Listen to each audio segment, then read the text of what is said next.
Want to be the top goal scorer on your team? Want to be that player that your teammates look for when your team needs a goal? If that's the case, be sure to watch the rest of the video, as today we're going over how to be the top goal scorer on your team.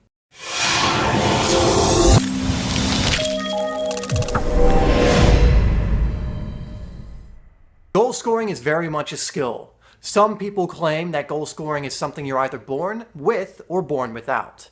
I disagree. I think goal scoring can be taught. It's just a bunch of little things that you need to get right and skills that you need to practice often in order to get good at it. So today we're going to go over some things that you can start doing right away in order to increase your goal tally. And the first idea is shoot often. Now that might seem like a crazy simple idea, but you would be amazed at the amount of players that don't shoot in games. And these are players that can shoot. I played with many talented players in my day, many talented players still, who refuse to shoot the ball because they're too scared of missing. The fact of the matter is you can't score if you don't shoot. So if you're not willing to take that risk, you're not going to become a good goal scorer. My rule of thumb for myself is if I'm 25 yards or closer to goal and I don't have a good pass on, I'm going to take a shot. And you know what? I have good confidence that I can put a shot on target. So learn to shoot more. If you're in a game and you think you can score, go for it. Don't worry if you miss. Don't even think about missing. And if you do miss, don't worry about it. You'll get the next one. And if you don't make that one, you'll get the next one. That's what you have to keep thinking. You have to keep thinking that even though I missed that shot, I'll get the next shot. I'll do better on the next shot. Okay? So number one tip is when you're in games, when you're in practices too, don't be afraid to shoot the ball. Most coaches will not get mad at you for shooting the ball. And if they do, don't worry about it. I mean, good coaches will not get mad at you for shooting the ball, especially if you're in the box or like 25 yards or closer. So that's number one. When you're in matches, shoot often. Whenever you get sight of goal 25 yards or closer, take a shot. Now, be smart about it. If you have a teammate that's wide open and if you pass to that person, they'll be one-on-one with the keeper, you should do that. But if you don't have a pass on and you're that close to goal, rifle it on net. Try and stick it in the corner. For now, just try and put it on target. Once you get better, you can start aiming for the corners. All right, so the second idea is related to the first one, which was shooting. Now, the second one is improve your finishing. Now, finishing is your ability to stick the ball in the back of the net in many situations. Some good finishers in the game include Luis Suarez, Lionel Messi, Cristiano Ronaldo, Sergio Aguero. They're considered good finishers because when they're in on goal, most of the time they score. Now, another thing that's a myth is people say, well, finishing is either you have it or you don't, like I said earlier. That's not the case. I wasn't the best finisher. I was a pretty decent finisher when I was younger, but the reason I became such a good finisher later on, and I scored, many goals for my college team and other teams, wasn't because I was just this natural-born finisher.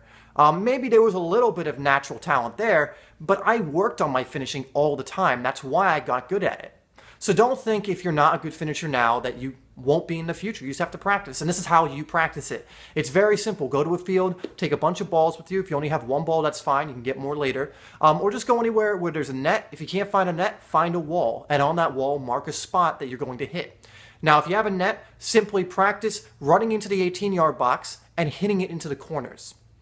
You don't have to hit it hard. Just place it into the corners. I've scored many more goals just passing it into a corner past the keeper than I have hitting it as hard as I can.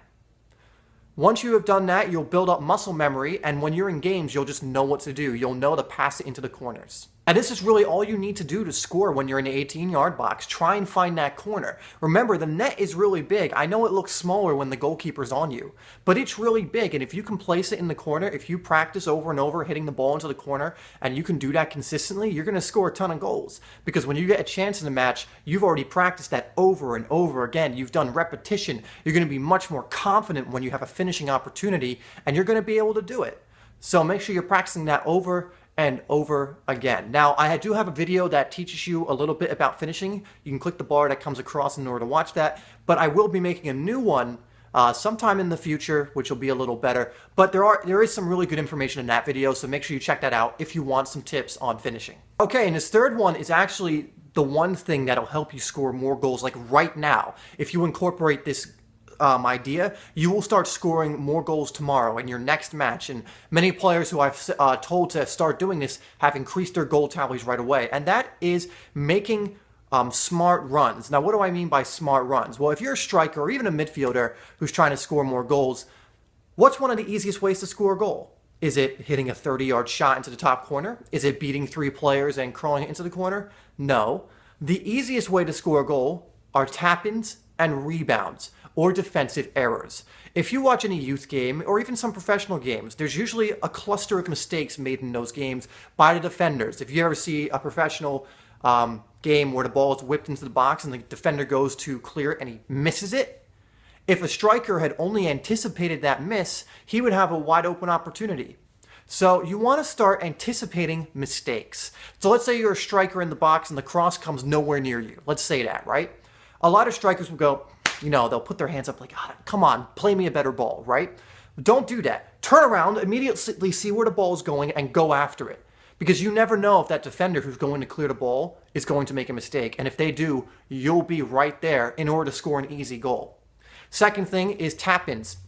When you see a player about to shoot the ball, as soon as they make contact with their shot, rush towards the goal. Literally crash the net. Because what's going to happen is if they put their shot on target and they hit it pretty solidly, the goalkeeper might spill the ball. And what happens if the goalkeeper spills the ball and you are rushing onto net? It'll fall to you, you'll get there before the keeper, and you'll have a tap-in. I've scored so many goals this way by just rushing the goal. When I see my teammate about to shoot, I'll see them winding up, and I'll go, whoa. I'll run towards goal, making sure I stay on side. That's why I say, as soon as they make contact, don't even think about it. Even if you have your back hook to goal, just turn as soon as they're making contact and just run as fast as you can towards the goal. You'll get a lot of goals this way from rebounds. And the other thing is, if your player shooting the ball scuffs the shot, the ball actually might roll into you and it will look like a great pass, but then you'll be one-on-one with the keeper. So take some risks with your runs. Try crashing the net often. Look for those tap-ins. Can you find some space in the box where you run around to the back post and you just have a tap-in if the ball comes there? Look for those kind of situations because in the end, you're only going to score so many amazing goals. You're only going to be able to volley the ball in from 20 yards a few times in your life maybe.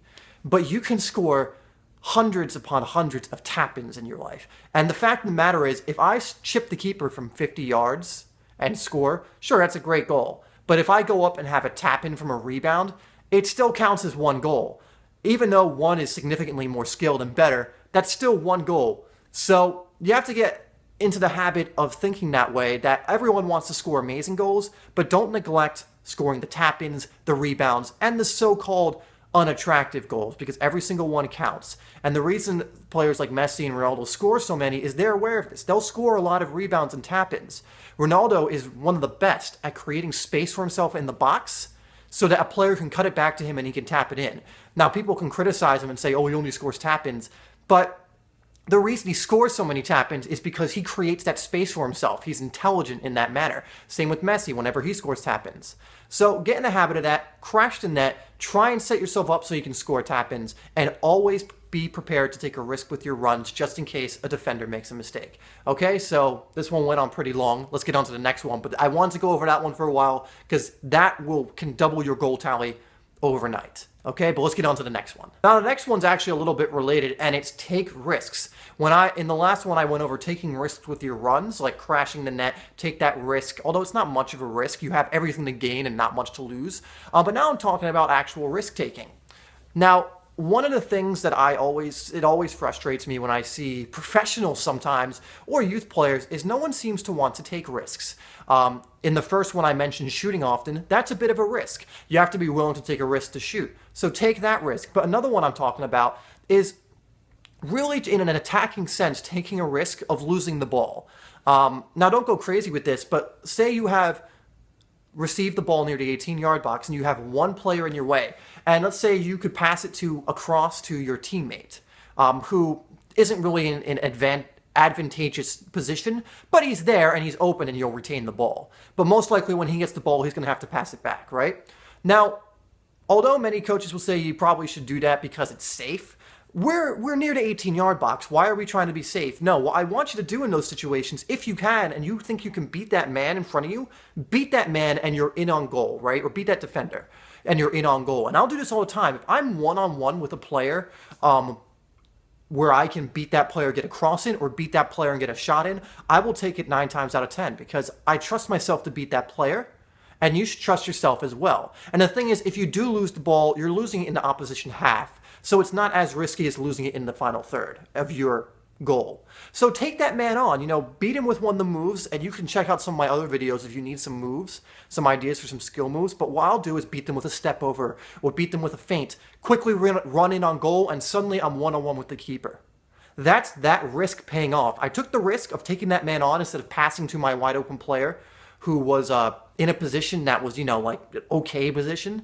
Now, if I had a player who I could pass it and they'd be one-on-one with the keeper, I would do it. But in this case, they're not. So I would take that man on, get through on goal, and I'd get a shot off, and I might score. Get into the habit of taking chances like that. The best players in the world do that. You think when Ronaldo is one-on-one with the player, and he knows if he beats that player, he has a chance to score? Do you think he takes it or doesn't? He takes it 9 times out of 10. So guys, this last one is take risks. Don't be afraid of doing it. Now, again, don't go crazy. Don't take 5 players on and be like, well, Dave said I could take risks, so I should do it. That's not what I mean. There's got to be balance. But if you have opportunities, like you're one-on-one with someone, and if you beat that player, you'll be in on goal, that's a calculated risk that you should take. And the best players in the world are the ones who take those risks and score goals from those risks. So you can definitely up your goal tally and your assist tally as well by doing this. So this is one that I definitely recommend doing. Take the risk, take the shots, make the runs, take the people on. You'll become a much more dangerous player. Your teammates will look to pass you the ball more, and you'll score more goals. So really, in the end, it all is worth it. All right, everyone. So make sure you follow these tips if you're looking to score more goals in your games. Now, again, some of these won't work for you immediately. You have to keep doing them. But some of them will work for you immediately, like getting rebounds and stuff like that. Incorporate all of these into your game, and I promise you that you'll score more goals if you stick with it. So I'm actually curious to know, how many goals have you scored in your best season? So in your best season, how many goals have you scored? I think mine is somewhere around 15 in an 18-game season, something like that. But let me know your goal tally, even if it's a low number. And then what you're going to do is you're just going to try and beat that number in your next season. So let me know in the comments below, and I'll answer as many of you as I can. And if you're new to Simply Soccer, make sure you hit that subscribe button. We release 4 videos, 3 to 4 videos, usually 4 videos every single week that are designed to help you improve. And I would love to have you as a part of our community here. All right, everyone, again, thank you for watching the video. Be sure to leave a thumbs up on this. I hope that you score a ton more goals now, and I'll see you on the next video.